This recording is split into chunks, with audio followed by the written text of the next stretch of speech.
The biggest difficulty in communicating this history with people outside of China, or even perhaps people in China, but mainly with non-Chinese, with people outside of, is connecting to their world.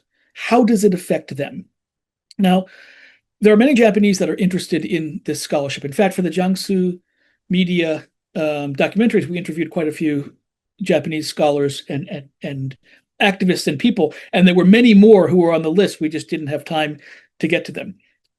It affects them, and it's tied into their world. And many Japanese know they don't know about it, so they want to know more. In the West, I don't necessarily think we found a channel yet, a way to connect Western history with East Asian history that satisfies people's interest of why they think they need to know. Now, of course, in the different parts of the UK, many of the men who recently passed away were sent to Burma. And so the Burma connection between KMT and Japan, there's that linkage where I'm from, the Cambridge area. But unless someone has a family member that was directly linked, communicating this history we call it in English, it falls on deaf ears. It doesn't really penetrate. So we need to find better linkages. I'll give you an example. 35 years ago, when I taught in China, in Shenyang, I couldn't really get my students interested in World War I history in Europe. They said, well, it doesn't involve us. And I said, wait a second. I mean, Zhou Enlai, Deng Xiaoping, they studied in France. That's a connection there in the 19 teens and 1920s. Students then didn't know much about it. And I said, wait a second, what about all the Chinese laborers that were sent to factories in the UK and France to take the place of European men so that European men could go to the front and fight?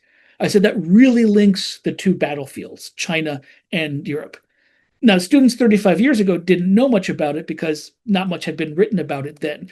Now there's a historian at Hong Kong University, Xu Guoqi, who wrote a really good book about that, and others. And so it's much more known about now, and more people are digging into that. But we haven't, I don't think, yet found perhaps that linkage. Professor Rana Mitter, who's now at Harvard, has done a good job in talking about maybe we need to think about the Chinese battlefield as an element that kind of occupied Japanese time and space so that the Japanese couldn't advance further, let's say into Southeast Asia or India, that we need to incorporate the Chinese battlefields as an element of the global World War II and not necessarily as two separate European and East Asian theaters.